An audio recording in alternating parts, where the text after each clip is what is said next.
participate, because I just heard Chadar Rinpoche giving you a message that you should recite Tara mantras. So it's a whole collection of mantras that we recite every morning, and there's people from all around. And it's quite kind of a nice way to start the day. So, but anyway, I got up early and I felt really, really well. And I was totally surprised. You know, I didn't know what was going on. It's kind of rare that I feel so well, like totally calm, totally open, totally well. And I thought, wow, you know, if I would be a bit more quiet, if I would give up wanting to go shopping myself, because I have given up by now, I ask other people to go shopping for me, which I really don't like. But, you know, this is it. As I said, when I go for a walk, then I don't take money with me. So I'm not tempted to go into a shop. You know, this is how disciplined I am. So you see whom you are listening to here. And so, yeah, so I was wondering if it would keep, you know, so it hasn't kept like this totally, but something is still kind of lingering on. So I think, you know, this whole thing about quieting down and not having so much freedoms anymore to go here and there and do whatever we want and go shopping and buying and talking and parties and all this, I think just by itself, if we allow it to happen, and if we're not resisting it, and we're not, because I have to say, I have the big advantage of not having, for the moment at least, not having any financial worries, okay? So if the whole system falls apart, then so I won't be the only one who is having a problem. Then everyone will be having the same problem, so why should I worry? So, but I don't have to worry for the future, which is like, it's a big load. So I do understand when you worry about this, but the problem is if you worry, like you really spoil almost the present, and it doesn't change the future. And worrying about the future is really, it's not good for the nervous system, because when it has to do with the chemicals also in our body, because when we have a dangerous situation and we need to react, these hormones that are being put out, they help us to react. But when you worry about the future, there's nothing you can do. So then the hormones are being put out, but then they're not being released because there's nothing you can do. All you do is you can worry, and then your nervous system kind of goes bonkers, goes bananas, goes kind of crazy. Yeah. So I don't know how much good Buddhist you are, because if you worry about the future, then a good thing to think. Now, if we would be in a class, I would ask you, what would be the best thing to think? And then you would answer me. Now, but we can do like this also. Use your what's it called? The space bar. As a Buddhist, you know, when you worry about the future, what's the best kind of thing to get rid of these worries? What's the best thought? The most effective one? You can say if you want. The Buddhists, yeah, not the non-Buddhists. I don't know. I want to see whether you have your antidotes ready. Yes, Inbal. Maybe focus on the moment, breathe. Okay. Be in the present. Yeah. Okay. That's not the best thought. It's a good one, but that's kind of mindfulness thought, isn't it? It's not a Buddhist thought. This is a mindfulness thought. Being grateful for what you have right now. That sounds very Christian. Not in a negative way, okay? I was asking for the Buddhist view. Okay. Karma. Maybe taking refuge? Oh, yeah, refuge also, okay. For me, karma. To see them and tell yourself it's just a thought. Yes, that's also very good. Karma. Thank you for the opportunity also. Huh? Thank you for the moment that I have to deal with, the opportunity to deal with. That is also very good. I would usually, you know, tell people, because when I stopped earning money, I was maybe 35 Okay, I gave up earning money, not knowing what would happen with me in the future. I didn't have that much. And people would say to me, well, why, if you know, what are you going to do when you're old? Because what you have, it won't last until then. So I would just tell them, well, I could be dead by the time I'm old. So when you worry about the future, you know, you could be dead tomorrow. I think that's the most effective one, because it's reality, and it really hits in. And then we start to, then the whole thing about staying in the present is much easier. Because why is staying in the present so difficult? Because we always kind of fantasize about the future. Yet when we know that this maybe, I'm not saying you are going to die, but when we know that there might be no future, then it's much easier to stay in the present and to be grateful for what you have. So what you said, there was very good things, but I'm giving you this as an antidote. You can try it out. You know, when all the worries come and then go like, oh, I might be dead in the future. Then another very good thought about not to worry so much about the future is, I think for you, especially in these days, very meaningful, that I think that sometimes, and I'm not Jewish, when I start to kind of be afraid of the future, then I think about the brave people in the Holocaust. And you know, there's some people who survived the Holocaust. And some people survived the Holocaust like really well. Like my other role model, which is Viktor Frankl. So, and then again, you know, as somebody said, we can see this as an opportunity. How do I want to go through this? And what do I want to learn from it? So, you know, remember the people who, of course, I know there's many people of you people who have come out of the Holocaust alive, but then afterwards had terrible lives. I also know that, because they had no help to deal with the trauma, right? And then they were kind of carrying it around with them, and they felt guilty about having survived and all kinds of things. And so they even passed it on maybe to their children. So you know, somebody who came out of the Holocaust in a really good way, there is very, very few. But they have minds like us. And so they show us that this is possible also. Yeah. So like there's another lady, she was making that moving Dancing Under the Gallows. I can't remember her name. She was a piano player, and she got over 100 years and she was still playing the piano. You know her? I hope you do. Anybody remembers her name? Okay, so she has died, I think, but you should go into YouTube video and see what she says, you know, and how she enjoys life. So, so it is possible. This is what I mean. But if we always kind of, now let's, the Holocaust we leave behind again, because it's far too big. It's very big to take as an example. But I'm just telling you, this is what I use sometimes when I worry about my future, you know. And of course you can, you know, you living in Israel, I know that your political situation is much more difficult than ours here in Switzerland. I do know that, but your political situation is much better than the political situation in Afghanistan or in Syria or in somewhere in Africa. Yeah, so try to, when we talk about mind training, really try to see how, where you let the mind go, whether this is helpful, like in which direction you let it go, whether this is helpful or whether this is not helpful. Like helpful for what? Like for making you be more open, more calm, and have more joy and fun in life, because I mean, this is what life is for. Yesterday was the Memorial Day for the Holocaust. Yeah, you have many Memorial Days, isn't it? Not just one, but maybe yesterday was the main one.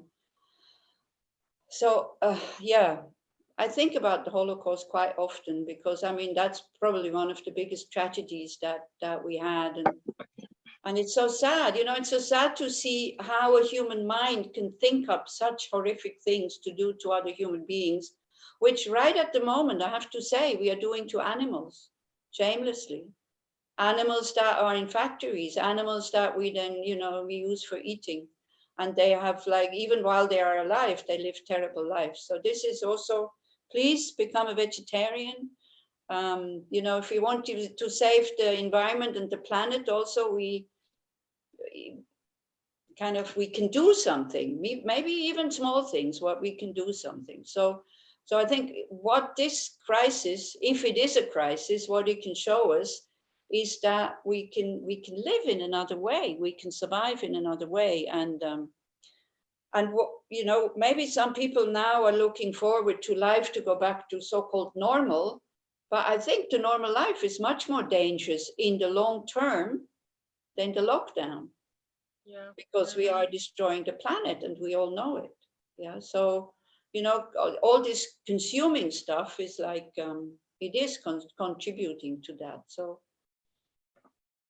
that's what I kind of also wanted to say. I hope you feel guilty a bit now. You're very good at feeling guilty, you Israelis, Jewish people. So, but it doesn't help, just feeling guilty just makes you feel miserable. Okay, so what we agreed on is that we will start with the 6th chapter of Shantideva's Patience. So some of you are in that study group that we have done all the chapters, we have done 1, 2, 3, 4, 5 until now. And so next time, if I am coming, I don't know if I can come, I don't know if I can come to Israel. We'll see, we'll see what happens.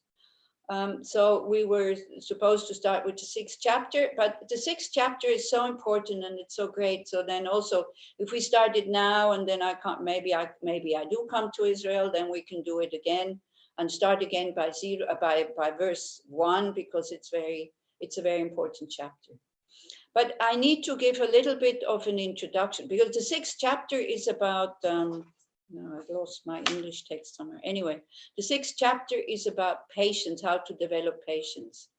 But what I really would like to ask you sincerely, don't just single it out and just take the 6th chapter. Try to understand what the whole text is, and try to see that this text is going in stages, and also where the text comes from, or by whom the text has been written. So it's been written by Shantideva. I think it's an 8th century Pandit or sage who, he was an Indian. He was a monk also, and he was called the Tree Activity Monk. Like, people would never see him. He was not going to classes. He was not going to debates. He was only coming for eating.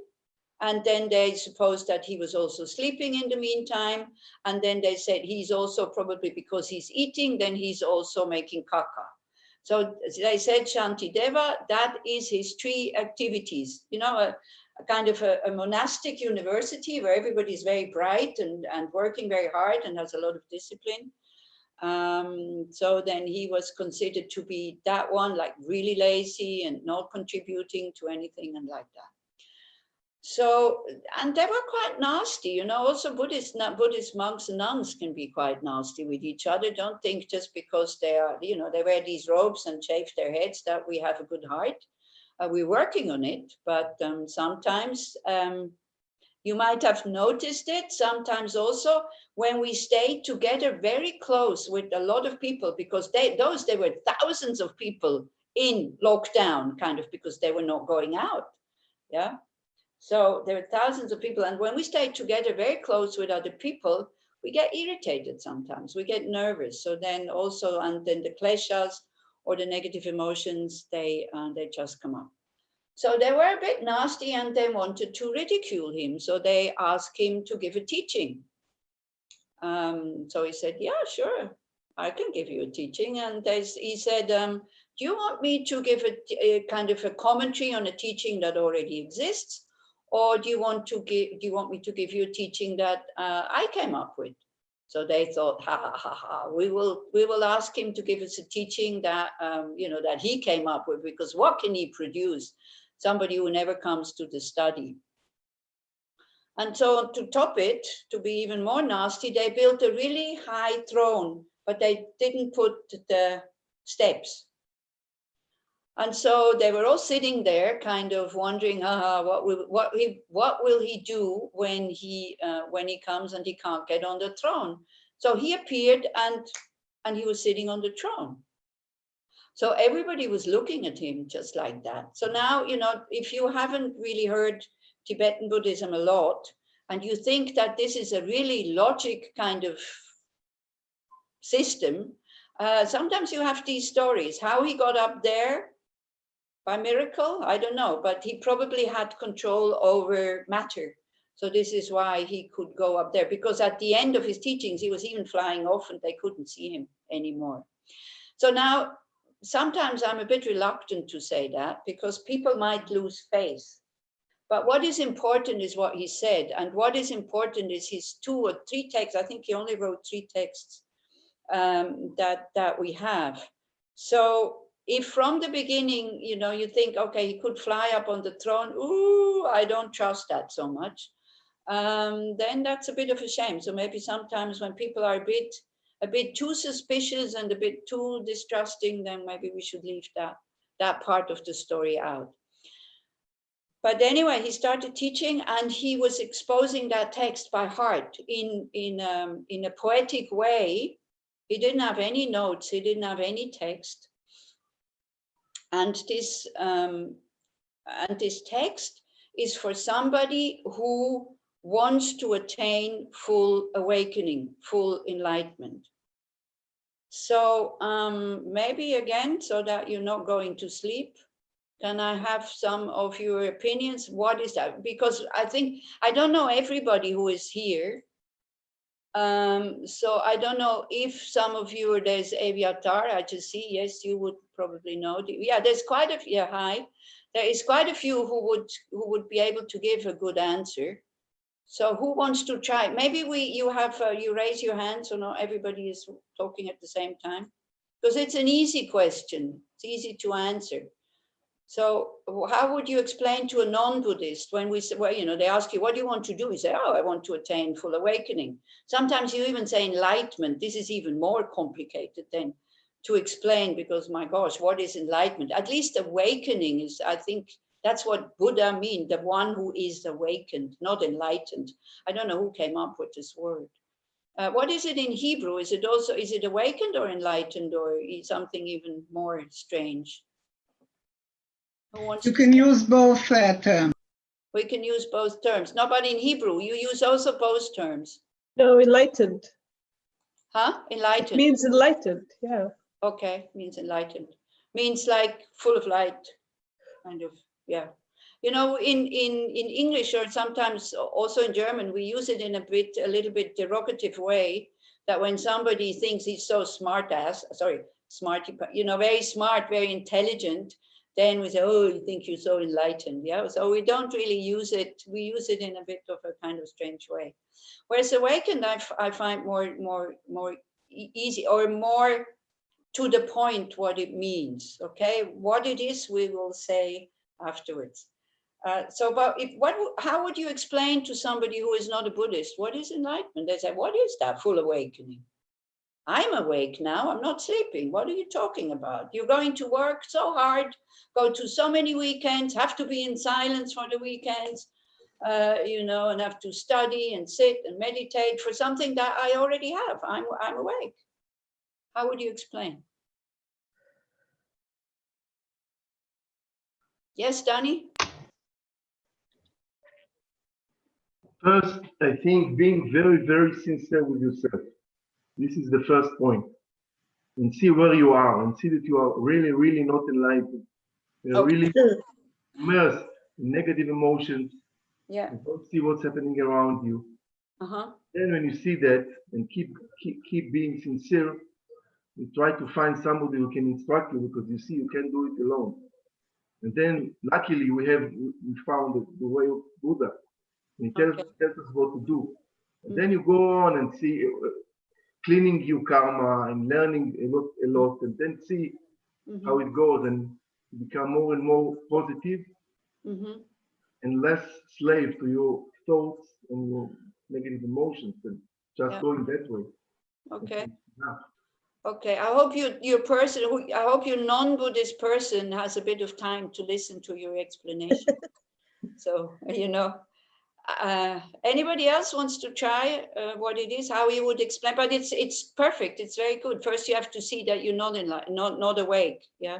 We have to understand in what way, why we are dreaming. We're not sleeping, okay, but we are dreaming because we don't see reality the way it is. We, you know, whatever we see, we're totally convinced that this is the way it is. And then our mind immediately reacts. And as Danny was saying, with negative emotions. Why are those emotions called negative? Not because they're not comfortable. They are also not comfortable, but that's not why they're called negative. They're called negative because they distort reality. And also they make us do things that we regret, and they create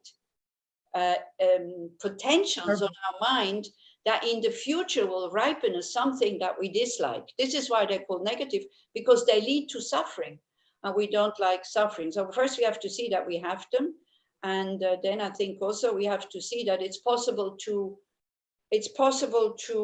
get rid of them also, you know. So that's the difficult part. First to see how much we are under the control of those negative emotions, and then to really, really check. And for that we need, you know, when I said Inbal was giving me the answer, stay in the present, I was giving, and I said, yeah, this is coming from the mindfulness point of view, which is great, which is true, because this is what we have to train also. We don't notice how much we are under the control of those negative emotions if you are not mindful. If your mind is constantly outside, and that's what it is usually for ordinary people. Yeah, we hardly ever look inside, and then somebody tries to even help us. And tells us, hey, come on, why are you so angry all the time? And wow, my gosh, you're selfish and all this. Then we even get hurt and we get defensive and we get kind of angry, except for the lady, who was it? Sigal, I think, who said last week when we were talking, she said, well, if somebody criticizes me, I'm listening, which this is great. This is great, but not many people can do that. So if you can do that, you know, if somebody criticizes you that, for example, you dislike, because, you know, in Switzerland, only people who dislike you criticize you, because the others don't have the courage, because they're afraid you don't like them anymore at the end. So imagine that if somebody criticizes you, that you clearly feel that this person dislikes you, if you still have the grace and the courage just to listen to them, that's fine. So also, but it's not really what we're discussing here. You know, when somebody has mastered the thing, then I'm very happy. I'm the first one to be happy. We're talking about when somebody has a problem with that, you know, what to do then. So the first point is really mindfulness, is to see. And then so how much we are under the control of the negative emotions. And then with mindfulness, to have to go to another space, which is inside, we can feel inside the body, and we will do the reflection, hopefully, if we have time, we'll see. To feel this yearning that we all have for freedom, for not being under the control of those negative emotions. We all have this yearning to be a good person when we are calm, when we are open. Then being a good person is totally normal. Yeah, and so in very short, what full awakening means, it's not something exotic and it's not something extraordinary. It is, and this explanation is not from me, okay? It's from Tsongsa Khyentse Rinpoche. But I found it like the shortest and the best explanation is an awakened mind is a mind that is at the height of its normality. You cannot get more normal than that, than a Buddha. So it's not something extraordinary, it's something normal. Normal not in the sense of the norm, right? But normal in the sense of natural. Because for a mind who is not agitated, it is natural to be kind. It is natural to love everybody. It is also natural to stop somebody who is harming somebody else with compassion also for the aggressor.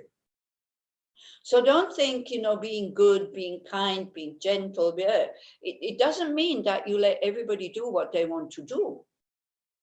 It means you stop the harmer or the aggressor the same way you would stop your child.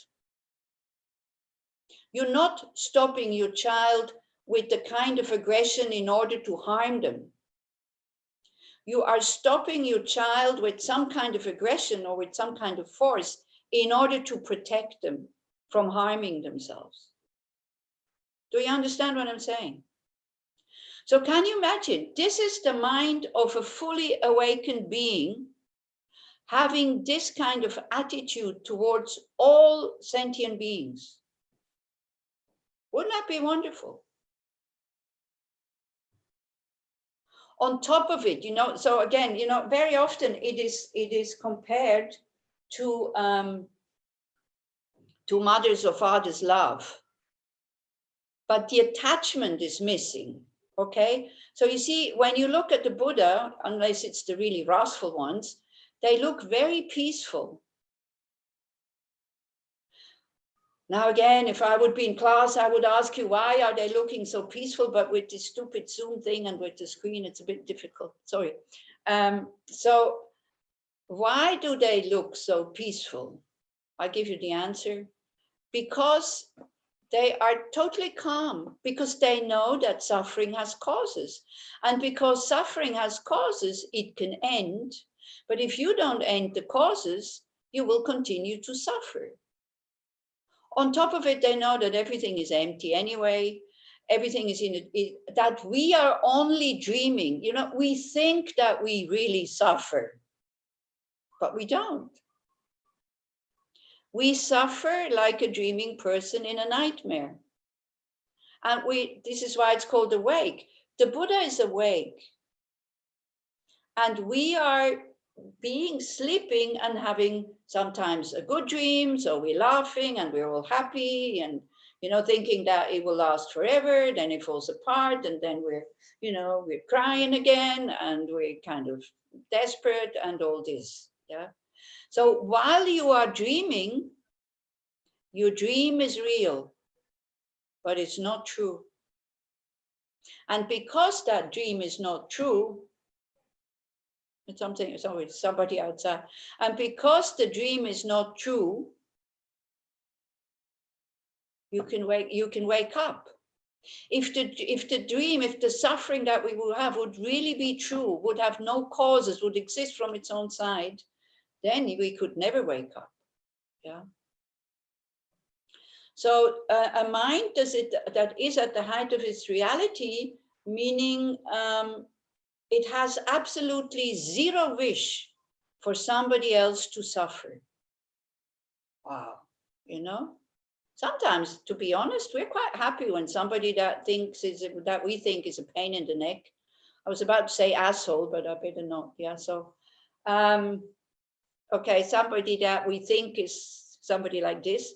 And when they are a bit unhappy, or, you know, if your prime minister now would, because I know you're all voting for Meretz, yeah, so you probably don't like your prime minister so much. At least you're not such a big fan of him, I suppose.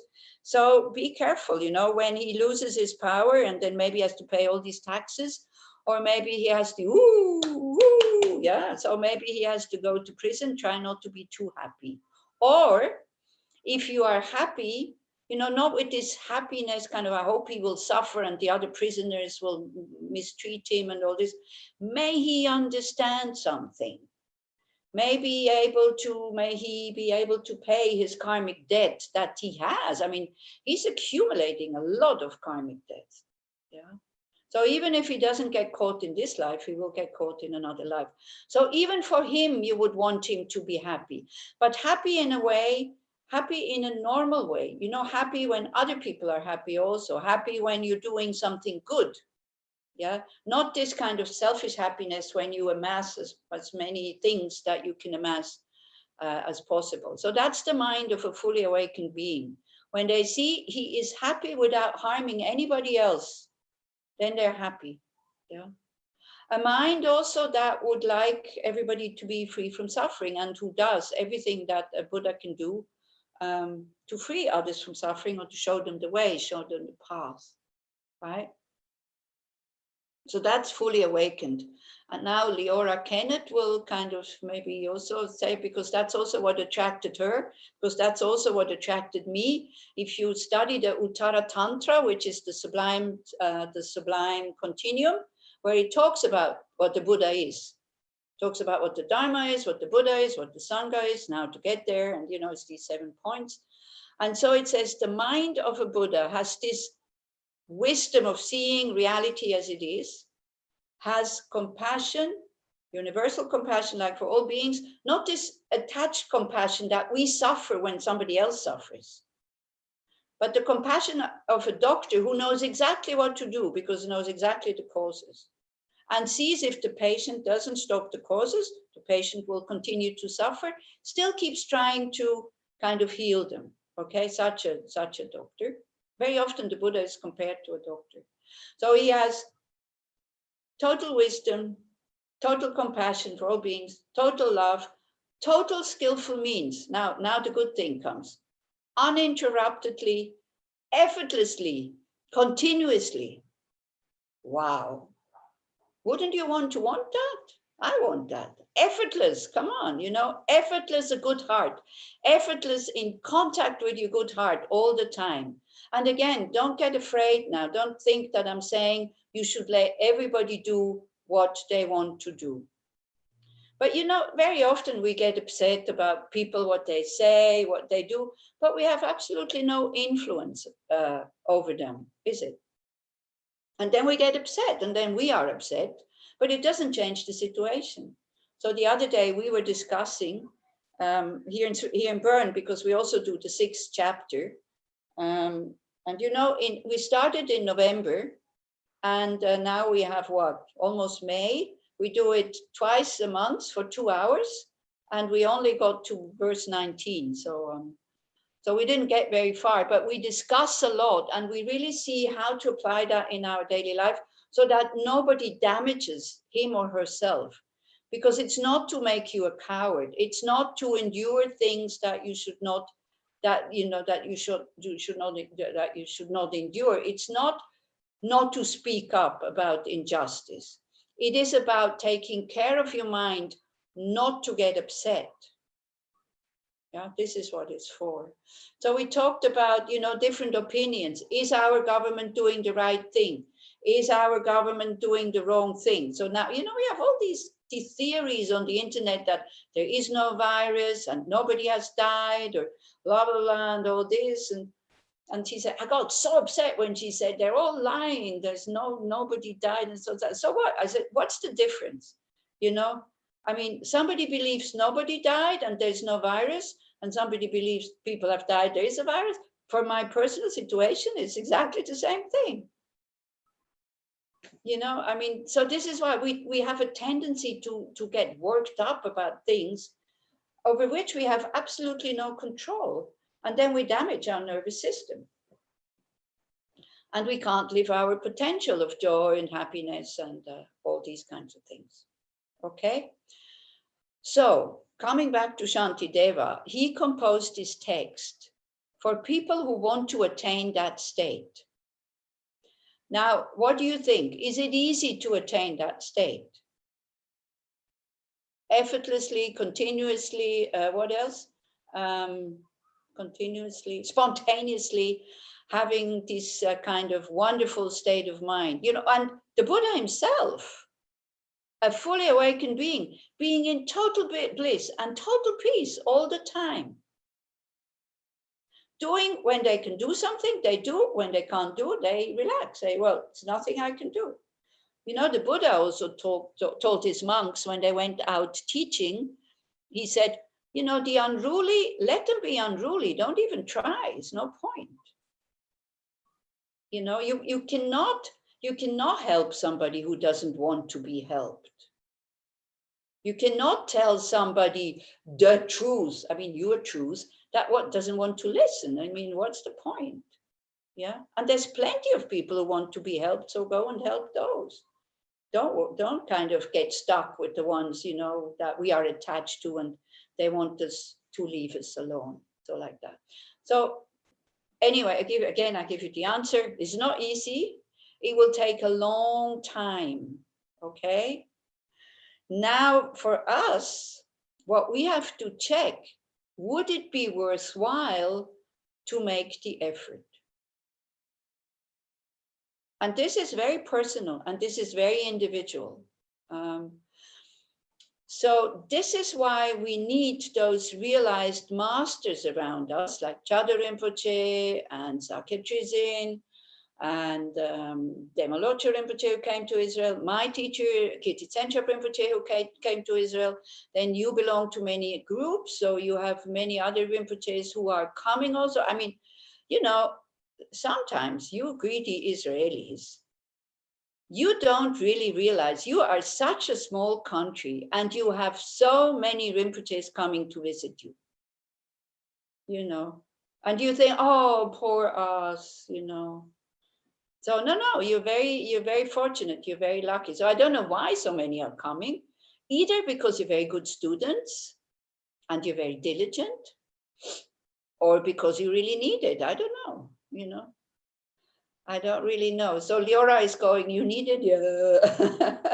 No, I think you're also very good, but that's the benefit of very troubled country. I think it's more, you know, troubled minds, not so much the troubled country. There is no troubled country, there's only troubled minds. Okay, so yeah, no, but you're also very diligent and you're also very intelligent. This is not cynically now. I really mean this. I think it's both, yeah. I really mean this because you are questioning the things, yeah. So this is why sometimes also when it comes to karma and rebirth and things like this, you can question as much as you want, you know. It's like we will never really know, but there are other things we can know. Like, for example, as Dani was saying, when you start to practice mindfulness, you see how much the negative emotions are controlling us. And then just to see it can be dangerous because you don't have any tools to work with it. So this is why also, you know, if somebody has absolutely no tools to work with his or her negative emotions, I think it would be quite cruel to show them a mirror and say, hey, look, this is how you are, because they might be totally destroyed. Yeah. So this is why at the beginning, you really work a lot with compassion for yourself, being in this terrible situation of you are the one who is also stuck in samsara. You are the one who is also kind of slave of your negative emotions. And this Shantideva, he goes on about these kleshas again and again and again and again.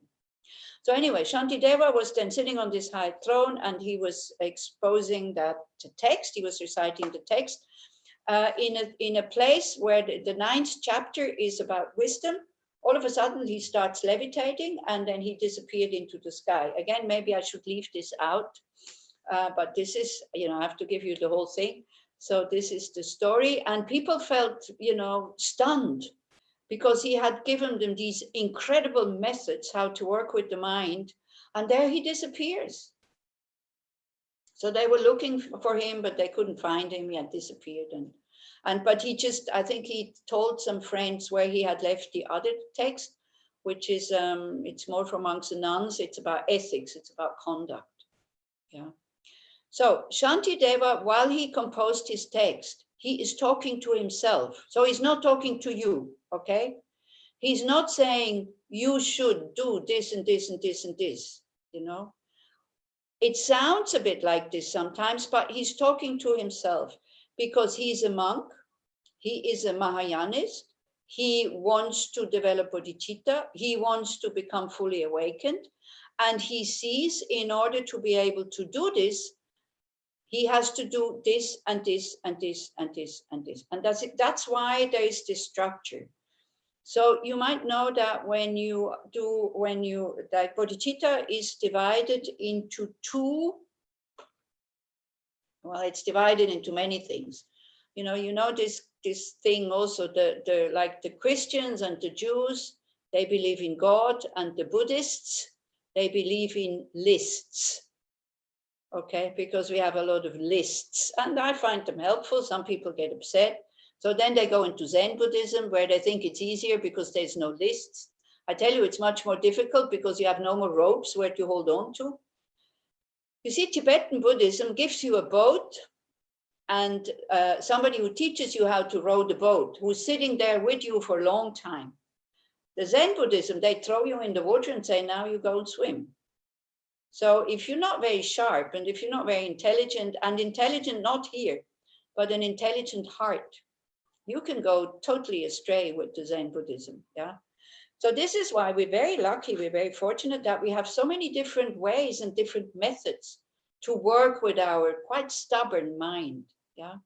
Like sometimes you also get this example, our mind is like a stone, even you know, like a big stone. So you put it on the bottom of the ocean for thousands of years, and it's lying there.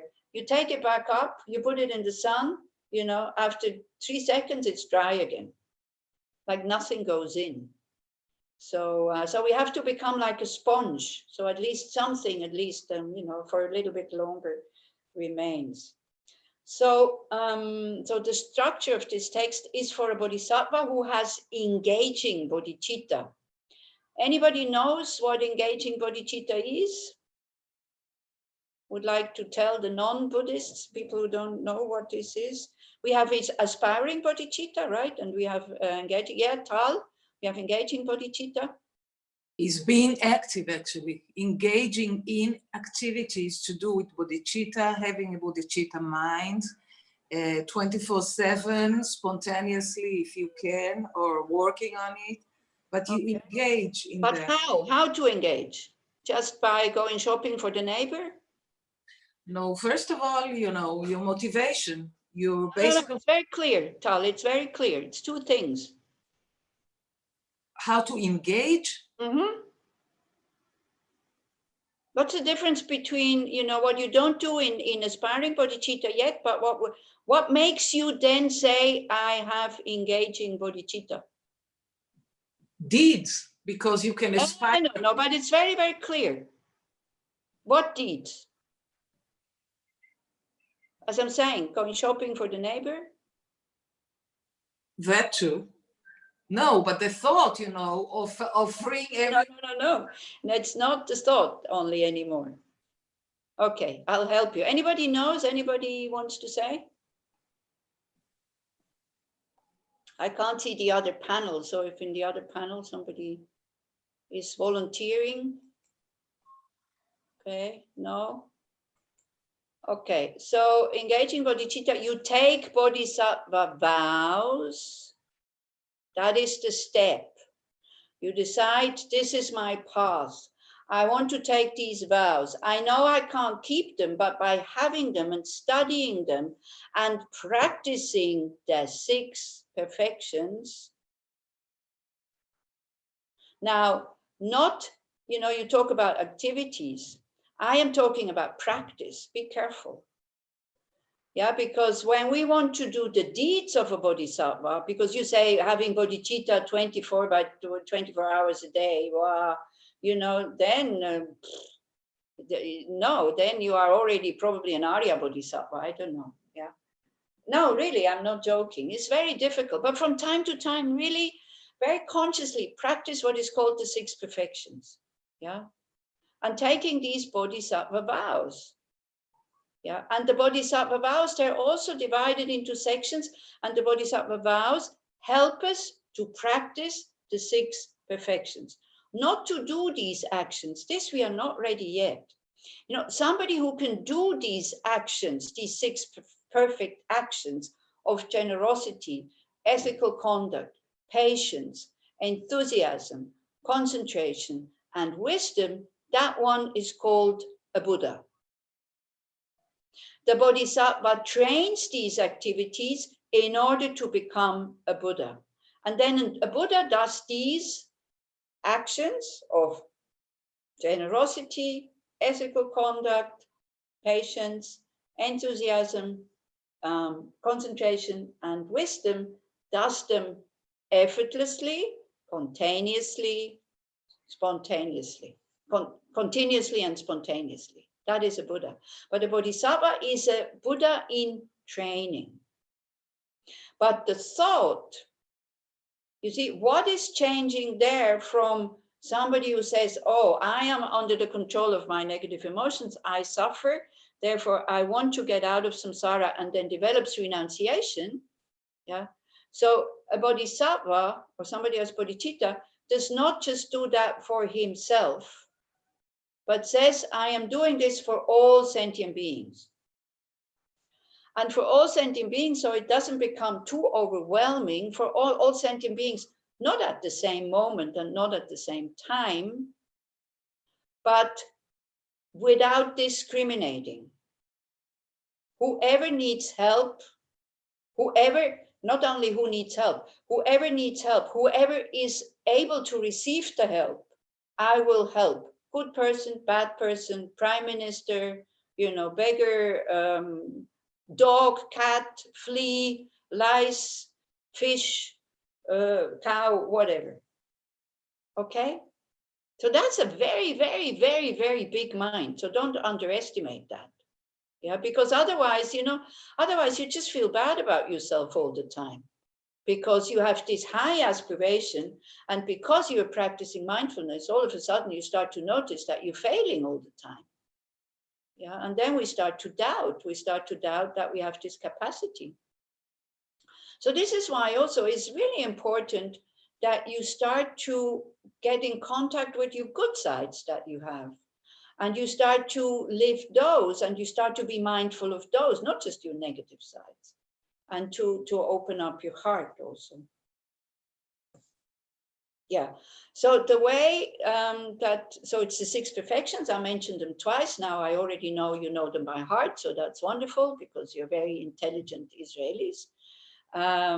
So the text is the text of Shantideva is 10 chapters. But it is, you can find the structure of these 6 perfections. And the 6 perfections are built up in that way because the easiest to practice is generosity of all this.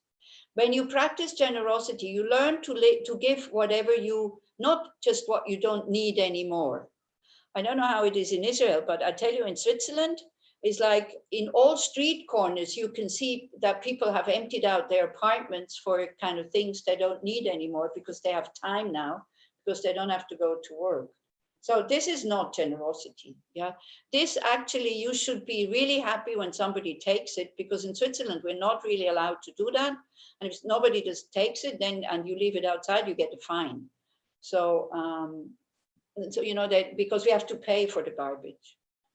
For the kind of the bulk, which is, I think it's a fair system, because whoever produces the most garbage, then they pay for it. So people become more careful, because it's again self-cherishing, and then they start separating their garbage and they start to recycle.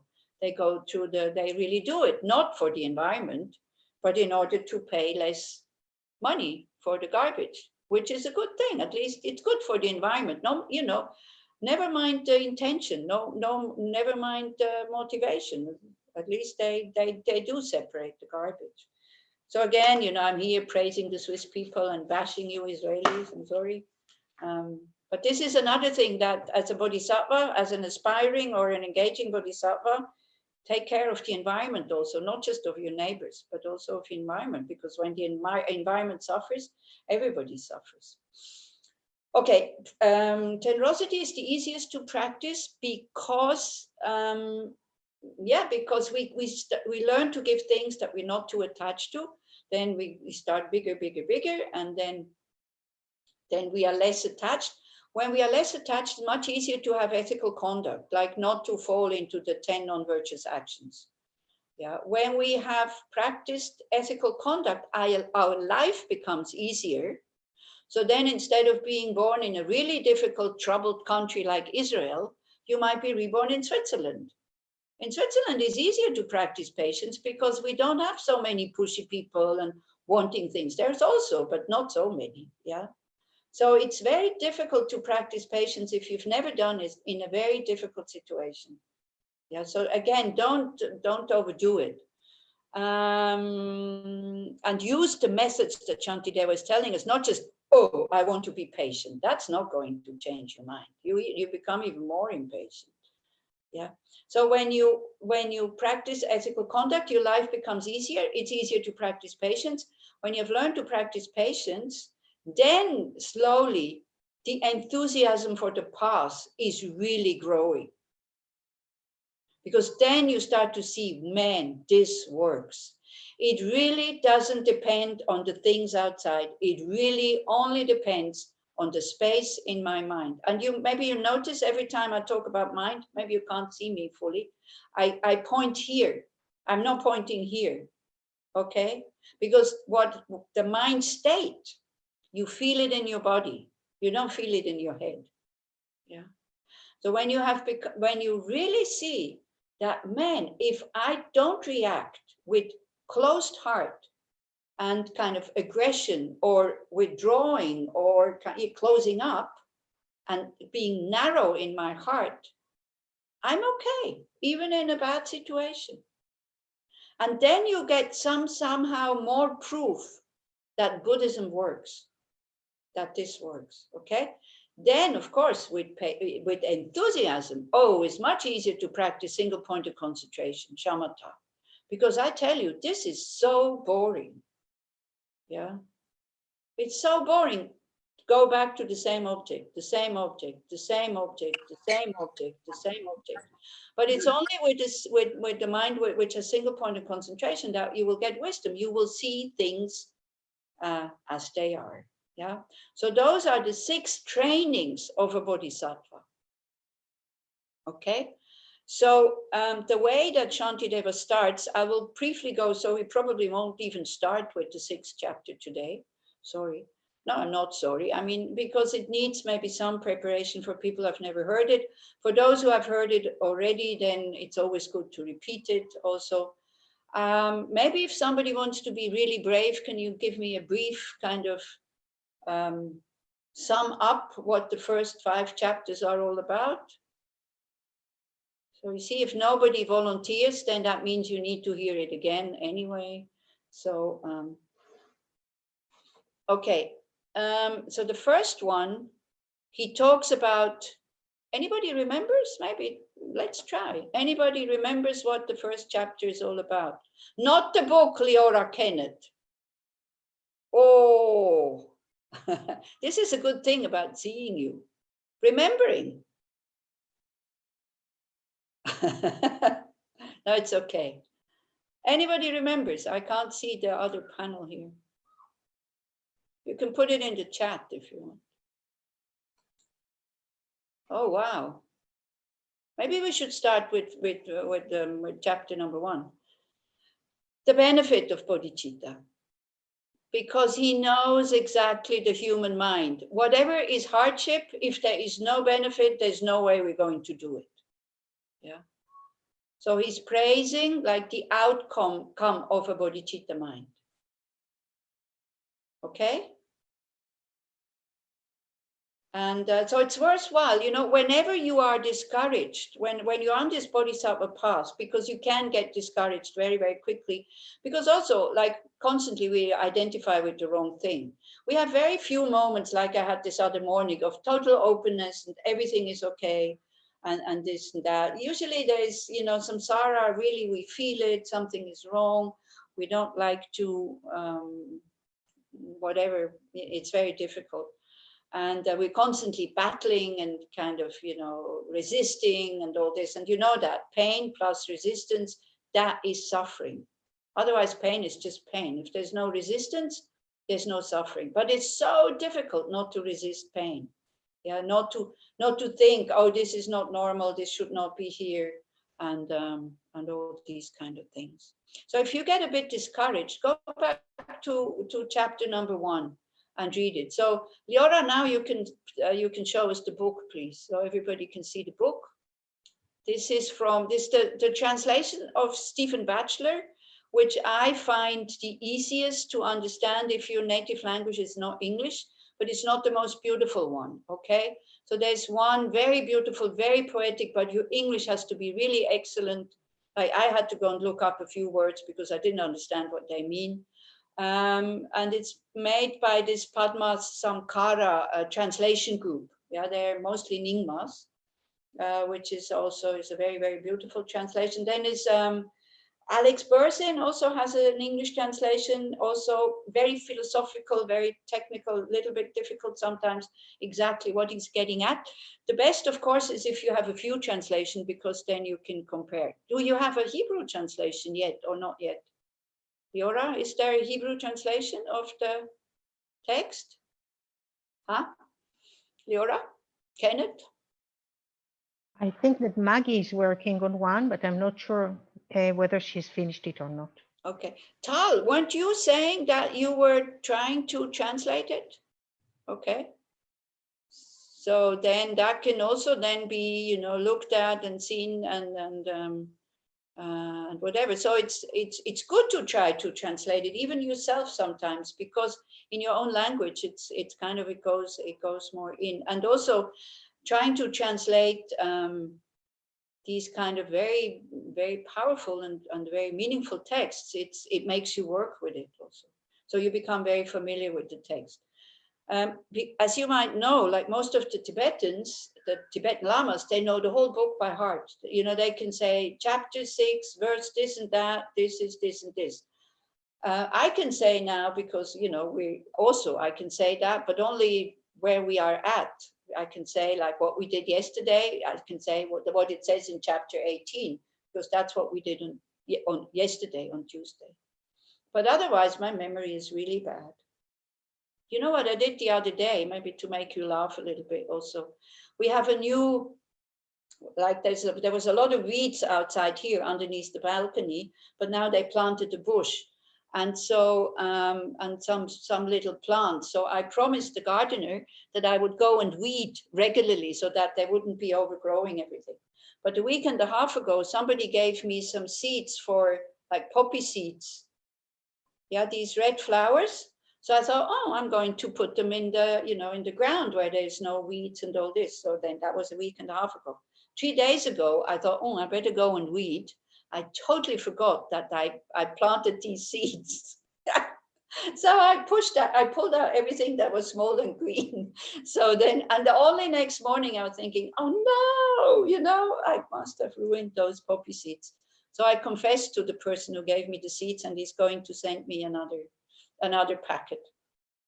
So this is what I'm saying, my memory is really bad, but you can be depressed about it, or you can laugh about it. You know, being depressed about it doesn't make your memory better. If you laugh at it, you can see how ridiculous sometimes it is. And also, if you are kind of, this is for the people who are a bit older, you know, because that's what happens when you get old. Instead of getting upset, you know, and you're quite relaxed about this whole thing, and then you don't get upset about other people when they forget things. You know, I don't forget on purpose. I have zero control about forgetting things. It's not nice. It's not a nice thing. I used to have quite a good memory, so it's not such a nice thing to forget things, but I don't do it on purpose. So if you get angry at me, it's like, it doesn't change anything. And just to remember that. And when we are able to accept it in ourselves, then we are also able to accept it in others. Okay. So coming back to Shantideva. So the first chapter is, as I said, the benefit of bodhicitta. Read it again and again and again and again, because it's so beautiful. That will make you kind of say, yeah, I really want this. I know it's hard. It's good that we know from the beginning. I know it is a battle, and I know there is hardships for the Bodhisattva. Yeah. But it's interesting, you know, and you make little progress. You're so happy. We all know, you know, when we do things that are difficult, the result that comes from it, the happiness that comes, it's much bigger than when we get something that is really easy. The things we get in an easy way become so insignificant. Yeah. But we need to be prepared for it. And so the second and the third chapter, the second chapter, he's doing confession, and he's doing a lot of offerings also. It's kind of the 7 limbs in a way, but especially confession, because he says our mind is so full of garbage. So doing these 7 limbs practice, and many of you will know it because it's very powerful practice. It can be just blah, blah, blah, blah, blah, you know, reverently prostrate body, speech, and mind. I present all types of offerings, actual and imagine, and so on. But if your heart is there, this is a very, very powerful practice. It's a good antidote for our negative states of mind. So he's doing it in a very extensive way, in a very beautiful way, making all these offerings to the Buddhas out of devotion, because in order to generate bodhicitta, you also need devotion to the Buddha. You need to know the path, right? You need to know what you're getting into. And so he says it's like kind of taking out, the stones and the weeds from the field that you want to put very beautiful seeds inside. Or the second, especially the second chapter, is to even out the ground so that our mind becomes more receptible to be able then to practice bodhicitta. Yeah. The third chapter, then it's like it's the rest of the 7 limbs. It's like asking the Buddhas to remain and to teach. And it's the dedication also. And at the end of the third chapter, he takes the Bodhisattva vows. Okay, it's just a few verses. Then chapter 4 and 5 is the second generosity. It's about ethical conduct. So he talks a lot about awareness and attention. Sometimes it's or conscientiousness and attention. Sometimes it's translated a little bit differently. Okay, because without that you cannot practice patience. So this is why I went through all this preparation here, because don't single out the 6th chapter without having a fair level of awareness. Awareness in a sense, you see that negativities are happening and you're not getting involved with them. They are not pulling you kind of with you, or you're not identifying with them. This kind of awareness that you have developed, that is chapter 4 and 5, where he talks about ethical conduct and about how to develop awareness and the importance of awareness. Because he says if you don't have awareness, I think there he calls it concentration or conscientiousness, you can practice and practice and practice and practice and nothing will ever change. Yeah. He also says, like all the studies, you're speaking it so fluent and lovely. It's so nice. Okay. Yeah, thank you very much. So if we don't have this level of awareness, then it's like we were not making any progress, and then the whole joy is not going to happen. Yeah. Okay, so this is, and then the 6th chapter is about patience, which is the 3rd of the 6 perfections. 7th chapter is about enthusiasm. The 8th is about meditation, but like a lot of analytical meditation, he's talking a lot about this giving and taking, Tonglen. And then the mind is really well prepared for the 9th chapter, which honestly, I don't understand, you know. I mean, I wouldn't be able to teach on it, even if I read it. Sometimes I don't know what he's talking about. So you had Glenn, I think, teaching it for Shantideva. I hope everybody went. If not, there's definitely the teachings is definitely it's available on YouTube.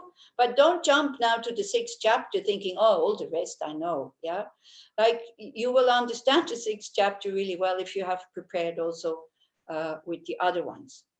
And some of you might be familiar with this little prayer that we do at the dedication. May the supreme jewel of bodhicitta, not yet born, arise and grow. May that which has arisen not diminish, but increase forevermore. Okay?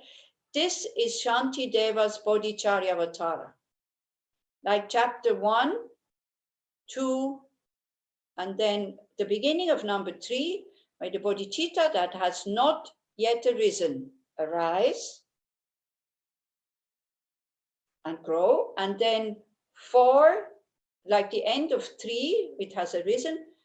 4 and 5 and 6 are for it not to degenerate. You know, that which has arisen may not decrease. 7, 8, and 9 is for it to grow to its perfection. So actually, when you say this little verse as a dedication at the end of your practice, then this is, then it should make you think about the whole Bodhicharyavatara, where you have all these verses, which each verse is such a direct advice what to do if you want to go on this path. Okay? So that was the introduction. What you can do until next week, we haven't finished yet. We'll do a small reflection also at the end. So what you can do until the next, or during the next week, is to see or to start to recognize how harmful anger is. Because in order to be able to bear the hardships and the pain of not retaliating when somebody is nasty to you, you know, not retaliating with aggression. We'll be talking a lot about this. What is really patience? Yeah. And this is what the reflection will be all about, that you ask yourself, what is patience for me? What does it mean? Because it doesn't mean kind of gritting your teeth and freezing and then go, oh, I just wait until it's finished. Okay, that's not patience. Patience means you can bear the unbearable with an open heart and calmly, quietly, you know, and also not kind of denying what is going on. And for that, you need a lot of knowledge. You need to know, you know, a very good antidote for anger is knowing about law of cause and effect. I threw out the boomerang. And now, okay, I forgot that I threw it out, but now it's coming back. Tuck, and it hit my head. Yeah. You see, when we know that we created the cause, at least when we assume that we created the cause, because with karma, we can't know. Yeah, we can only assume. When we trust that law of cause and effect, we would become totally different people. You know, yesterday we were talking how difficult it is not to touch your Carlos just now, not to touch your face with your hands. Yeah. If you would have touched a person who has the coronavirus, a sick person, a patient, without gloves, and there's no way you can wash your hands, I guarantee you, you would be so mindful not to touch your face. You see, we're very unmindful about our negative emotions, about you know, the actions that we do with the negative emotions, because we don't see the consequences. And that's why we're not mindful. So we don't have enough trust in this law of cause and effect. This is one point. And the other point is that, forgot. I just knew it, gosh. So one point is that we don't know about the law of cause and effect. And the other point, anyway, I forgot. Because we don't see the consequences, right? We don't see that, that it will come back. If you would know, for example, yeah, we don't trust it in a way. So, but if you would know that when you drive and a traffic light, you know that the camera on this traffic light is always on. You would not speed up when it's yellow, not being sure whether you pass before it gets red. You see, the karma camera is always on. We just haven't received the bill yet, maybe. And then when we receive the bill, we don't remember that we passed that red light. We say, oh, how dare they, you know, send me this bill? That wasn't me. We need a photograph with our car, so then we start to believe it. But unfortunately, there is no photographs for that. But the photographs for that, I would say, are the teachings of the Buddha, where he teaches you things that you can check are true. Things that with our very limited intellect, we can check this is true. So why would he lie about karma? To control you? that you become good people? What, you know, what's the point? He died 2,500 years ago. Why would he want to control you now? You know, all this freedom that we give ourselves with our actions. I mean, if we would know the consequences, my gosh, we would be, yeah, so careful, like with our hands, not to go to your face after touching a corona patient. Yeah, so like that. So yeah, so what we need to see is, now I remember the second point. So what we need to see is like the harm that anger is doing, or like, how to say, the non-benefit of anger. You know, we use anger in order to get things, but we might get things sometimes, but we destroy a lot of things at the same time. Yeah. So sometimes it's, you have to weigh up. Is it really worthwhile to destroy a good relationship and in order to get my book back? Or shall I let the book go and, you know, never mind, or something like that? This righteousness, anger is always very, very righteous. So anyway, don't worry, we'll talk. If there's more Wednesdays like this, we'll talk a lot about anger. So in the next week, you can start thinking about that. In what way does anger harm me? Not even thinking about future lives where then it will ripen. Now, you see, one of the biggest things with anger is you cannot enjoy anything. Everything appears totally disgusting and blech, yeah. The most delicious, your favorite chocolate cake, somebody comes and wants to calm you down because you're angry, and, you know, to console you, so you calm down, think, oh, if she eats something really nice, she will calm down. You are capable of saying, I don't like it. You have no experience of pleasure when you are angry. The only thing that you experience when you're angry is energy that is too strong and has lost all reason and is very righteous. I am right and you are wrong. So try to maybe see that a little bit and try to see in what way does anger harm me now? Yeah, and then maybe next time we can discuss it and you can tell me about it. So we didn't need the text. I didn't do it on purpose because I don't have the English text with me. I printed it out. Yael sent it to me. But anyway, Gal, she could show it on the screen, I guess, if we need to. But we don't need, because now we're making a small reflection, because I wanted to do an introduction anyway for those people who are new, and for the other people who are not new, it's always good to hear.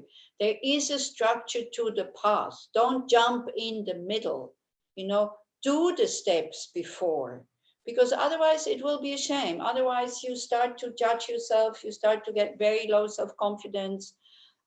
You know, this is too difficult, I can't do this, and all that. The more we know that this is really, really difficult, the more we give ourselves the space and the time to do it. How patience to wait for things to happen or for us to progress. How patience to wait for things to happen or for us to progress on the path related to this perfection. How is patience to wait for things to happen or for us to progress? Okay, you mean, well, we can't wait for things to happen, right? We have to create the causes for them to happen.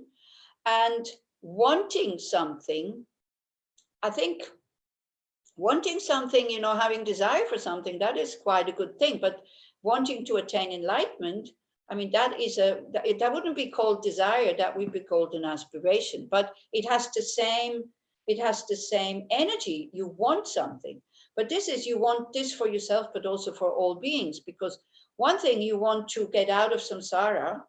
You can already, even if you yourself, you say, oh no, Bodhisattva vehicle is too difficult for me, I just want to go into nirvana. You can already mix that a little bit with bodhicitta motivation, or let's say with concern for others, by saying, if I am not reborn on this planet, well, the world is rid of me. What a good thing. You know, we always have this kind of feeling that we're so bloody precious, that the world cannot live without us. if you are not reborn, one person less on this planet would needs to eat, needs to travel, disturbs other people's minds, you know, harms others, you know, cheats, steals, lies, blah, blah, blah, the whole thing.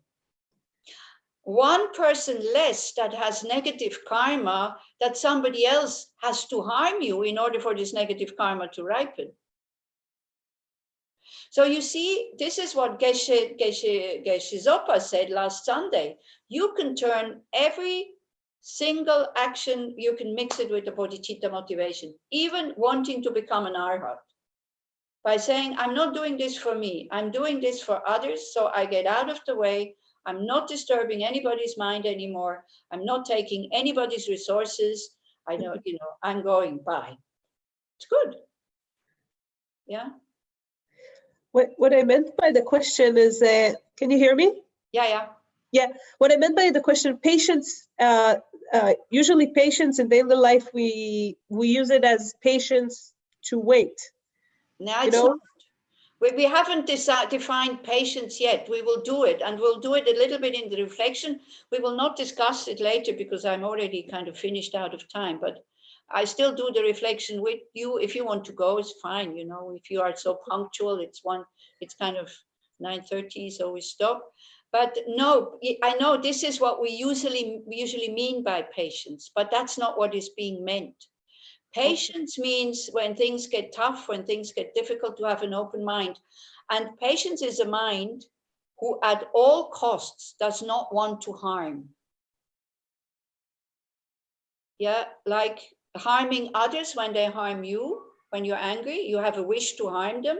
So the patient says, no, we are not going to harm them. We will stop this cycle of aggression here. I know I could retaliate now because they have harmed me, but I am not. Yeah.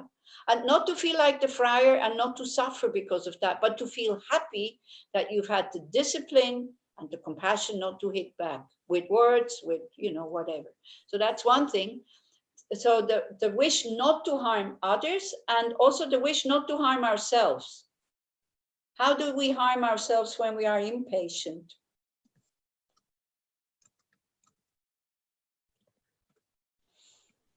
How?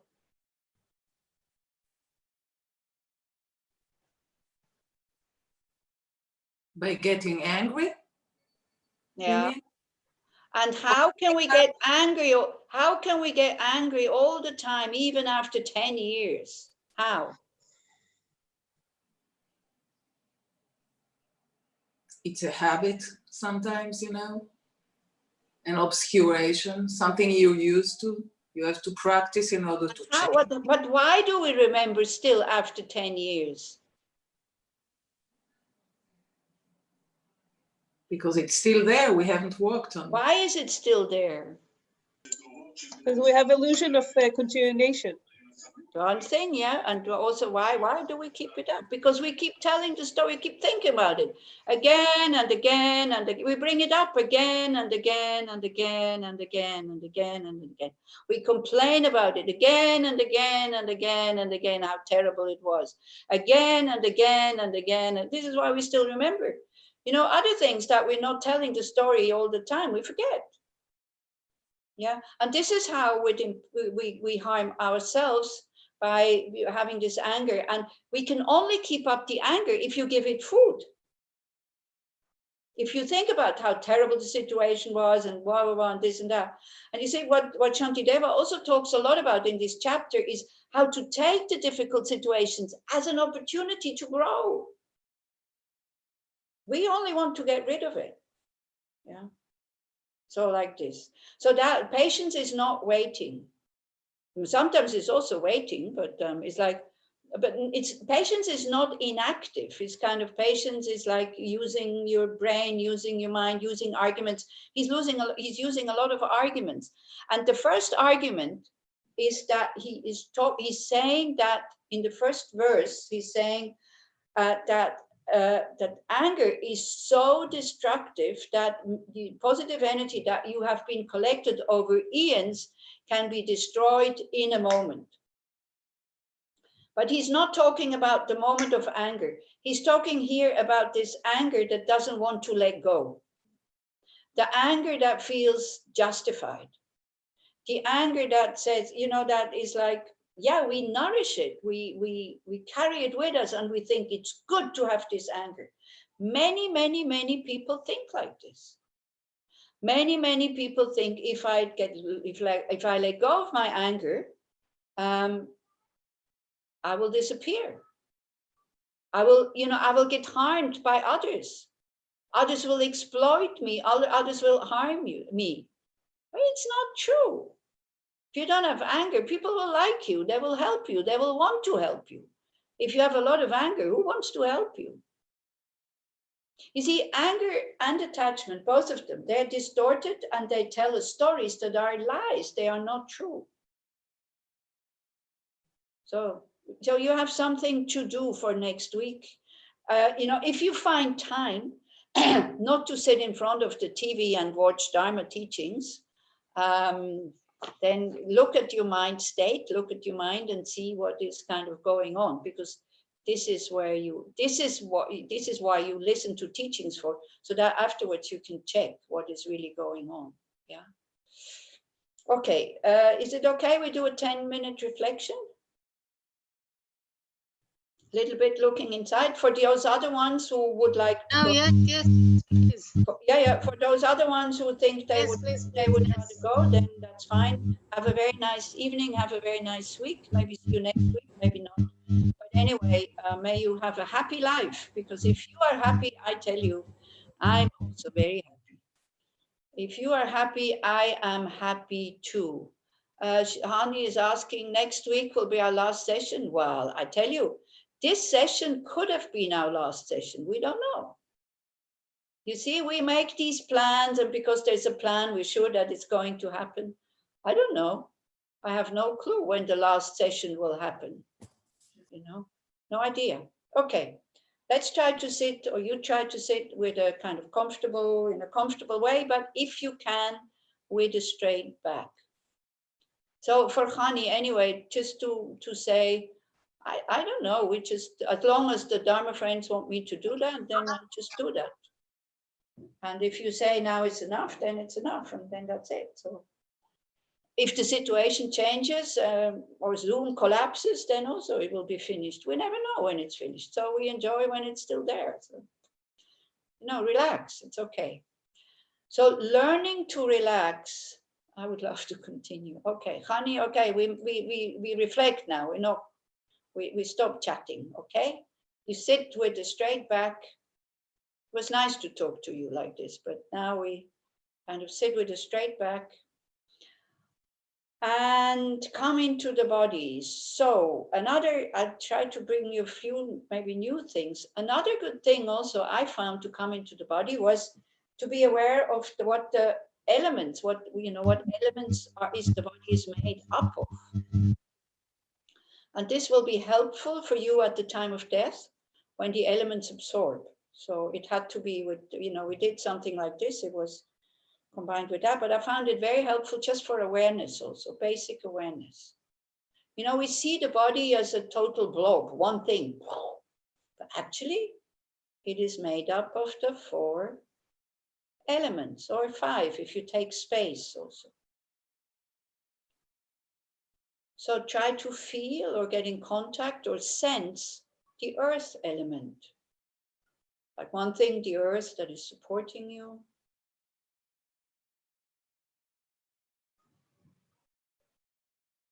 And the solidity in the body. Not everything is earth element. It's the bones, the flesh, the organs. Try to feel it, try to be with it. Not just up in the head, go into your heart. Come down from your head to your heart.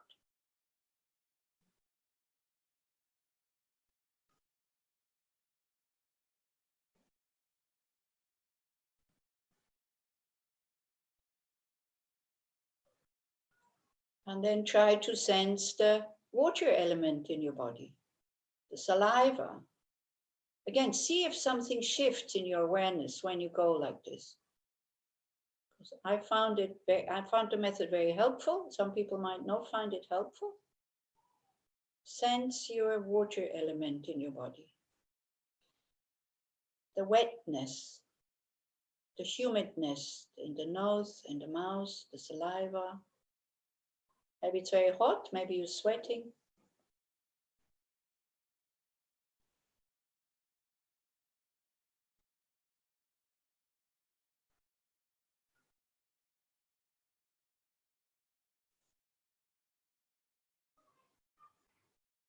Then the fire element, your body warms.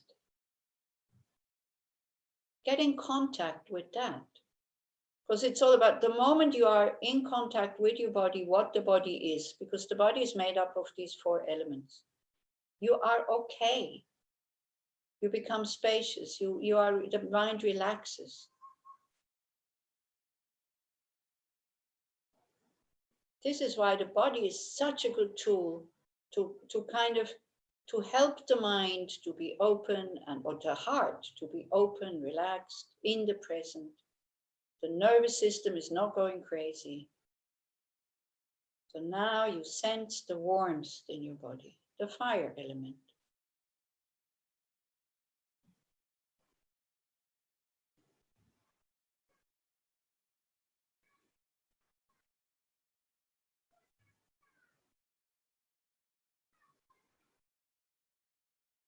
And then the air element, which is your breath coming in, going out.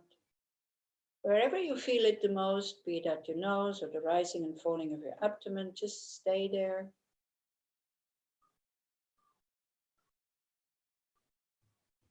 And try to be totally relaxed, open, spacious, nothing to do.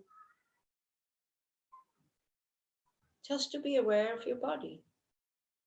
Not as a big blob, but something made out of 4 elements.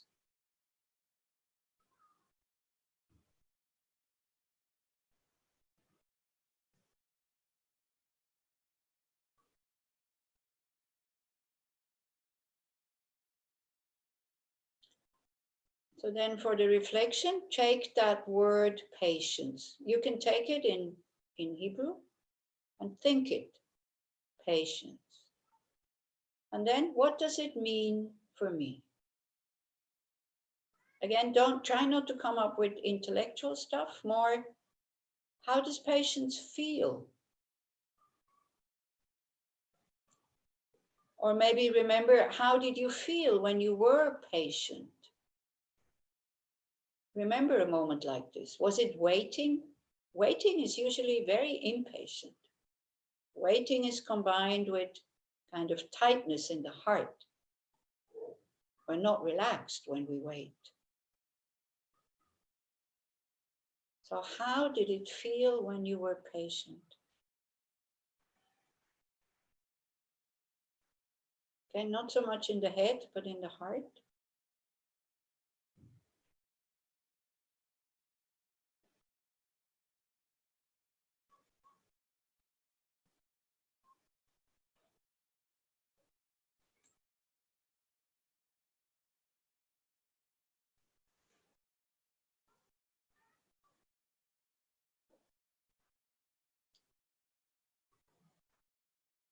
And then we can also try to remember a moment when we were patient.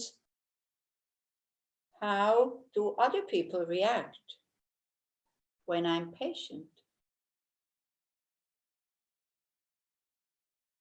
We're just observing, okay? No judging. No evaluating, this is good, this is bad, whatever. When I'm patient, and as I said, patient, being totally relaxed, open, not being shaken by what is happening.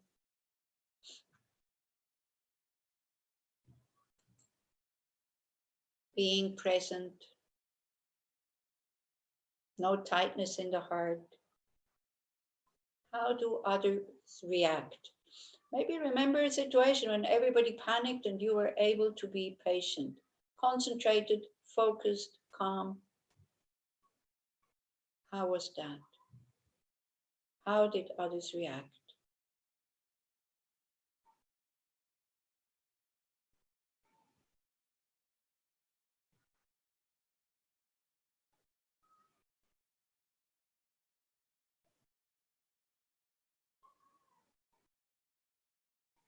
And then we do the opposite, and we start maybe to remember, how is it? How do you feel when you are impatient? Maybe right now, because you want this to finish, or you can't sit still, or, you know, there's a tightness or something like that. How does it feel? This urge to do something. You can feel this almost as if somebody else is controlling us. I want to sit and be quiet and calm. Something is pushing me here. It's called Shempa, intention. That which creates karma. That energy that pushes us. That doesn't allow us to be free to do what we want to do. How does it feel?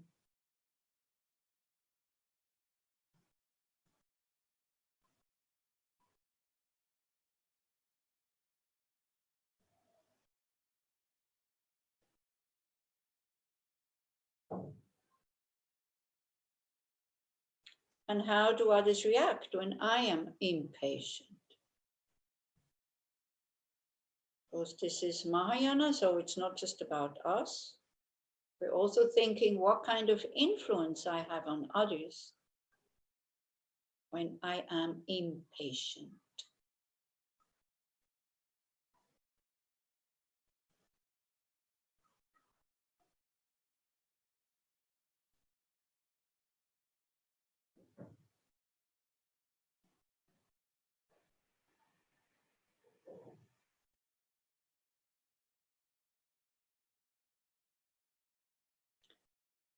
And then you make the decision yourself. Do I want to become more patient? Or do I see this as a threat to my livelihood? You see, you need to kind of want it. You need to see the benefit from it. And the benefit, again, not in your head, but in your heart. You have to feel it. How does patience feel? How does being impatient feel?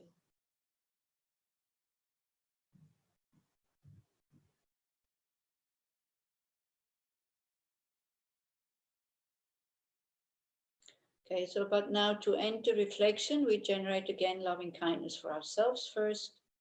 Very good, loving thoughts for this person that I call I, that has a right to be happy. There's no point that this person suffers.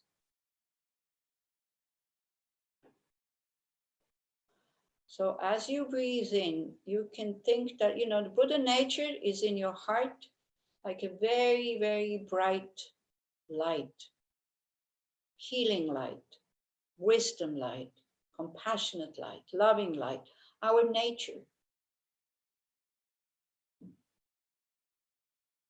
You just visualize it there, or you think it's there. And as you breathe in, you kind of draw in everything that is in your body or in your environment or in your situation that you think is heavy, sticky, unhealthy, difficult, dark, sick, whatever, for yourself first.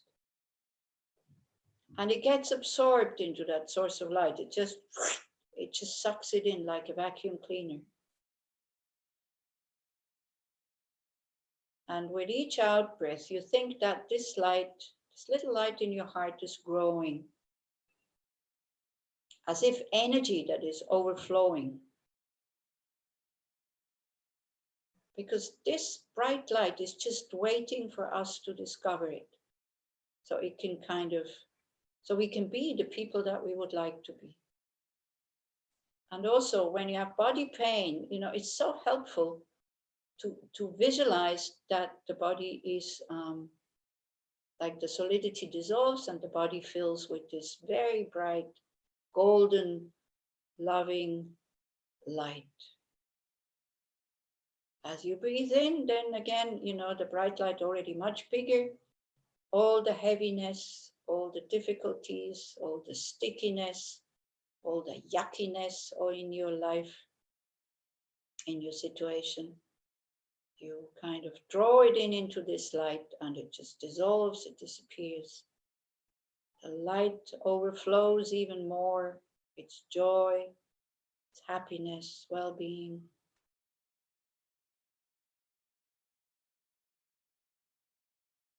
Because also the body is not as solid as we think. If you would look at it at the more kind of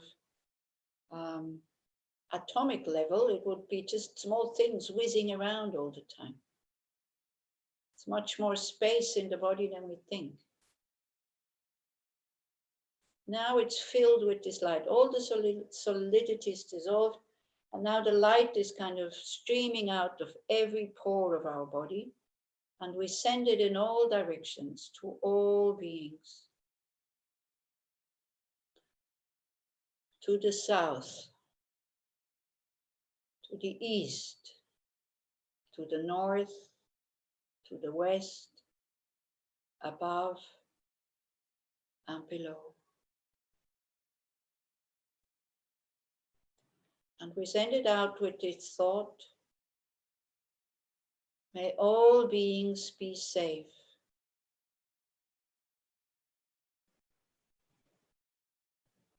May all beings be protected from physical and mental harm, especially from harming themselves through mental afflictions or delusions, like aggression and anger, jealousy, arrogance, strong desire.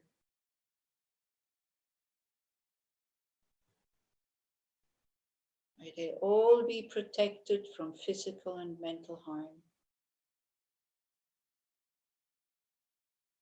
Don't allow the ego to come in and say, yeah, but it's not like this. Yes, I know it's not like this. But we generate the wish so that our loving heart can open up.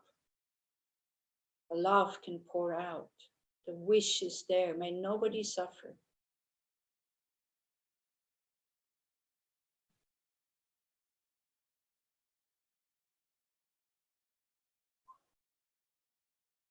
May all beings be strong, healthy, loving, and peaceful, because that is our nature. It's so frustrating if we can't live that potential. Such a waste. May all beings be strong, healthy, loving, and peaceful.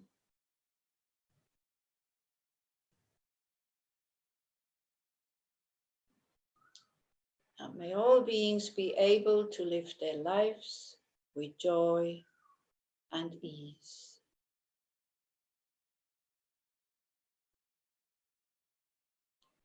You see, don't worry so much what you now have to do to make people's lives full of joy and ease.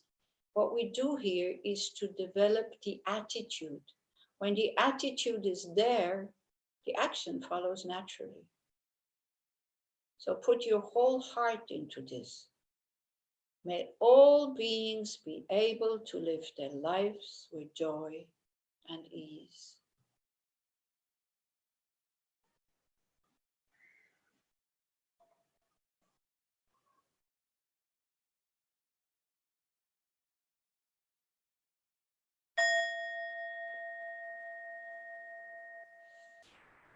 Okay, so we dedicate all the positive energy that we have created together for our enlightenment, of course, but why do we want to attain full awakening? In order to lead all other beings to that state.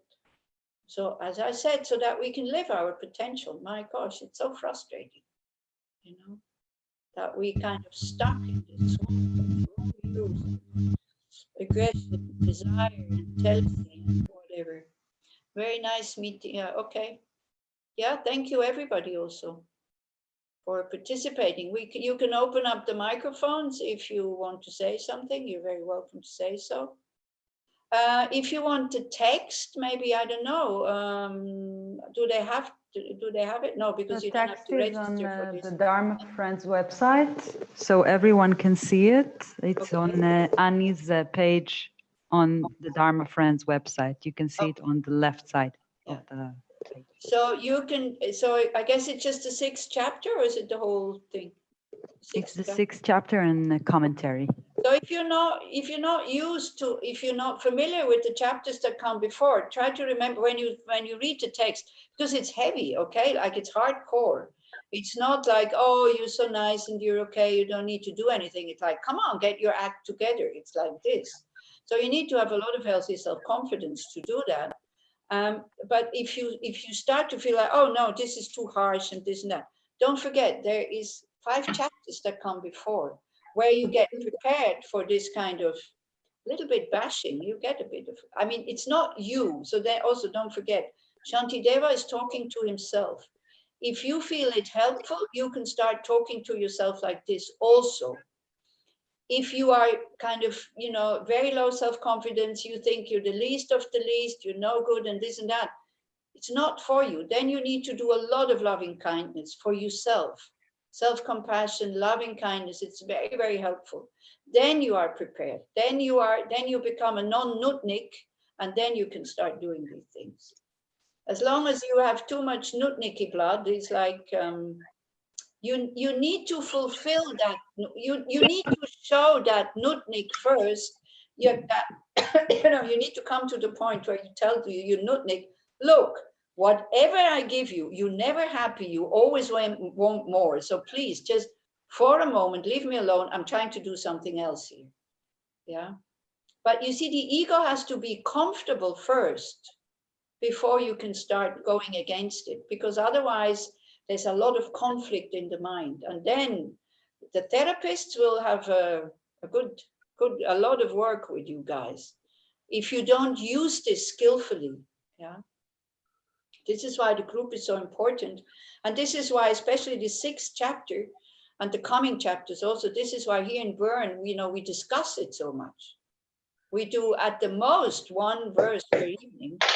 And then also I give them homework. So the homework for you will be, trying to see, how does anger hurt or harm me? And if we can discuss it next time, if you have discovered something, again, not something from the books, if you come, oh, I create negative karma and all this. We don't know. I mean, this is, we assume that there is this. Try to have it more on a level of experience, because this is what Buddhism is all about. I know it sounds very intellectual and a lot of study and, all these lists, but it's not. It's good to know all these things, but you're not making any progress if you don't experience what's happening in your mind. And where can you experience it? In your body. How can you experience in your body? If you have basic awareness that you train with mindfulness or shamatha or whatever. Sitting down and watching and bringing back the mind again and again and again to the object. Otherwise, I'm sorry to say, your intellectual understanding is nice. Yeah, you can impress people. You can even earn money with it by giving Dharma talks, but it's not the point. The point is so that we can live our potential of love, compassion, and wisdom, seeing things as they are. Be careful, be safe, be happy, be joyful. Same for you. And if you want to join chanting the mantras in the morning with Annie Losang, every morning at 10 o'clock, and the link is in the website. It takes about 30 to 40 minutes. Yeah, it depends how much I talk. It's in English because the text is in English. So thank you. Thank you. Thank you very much. Next week. Thank you so very much. Next week it's on the same date, right? Even though it's Independence Day. Huh? It's the same day. Yeah, I said, now Israelis are on Wednesday on top of my list. You're the most important ones. Thank you. Thank you. Thank you so much. I mean, I do like you a lot. So I hope you feel that. So I'm very happy that you're on top of my list on Wednesday. So it's okay. We're happy to. We're grateful. So take care. Okay. Thank you so much. Take It's wonderful. You too. Thank you. Big hug. Bye-bye. Bye-bye.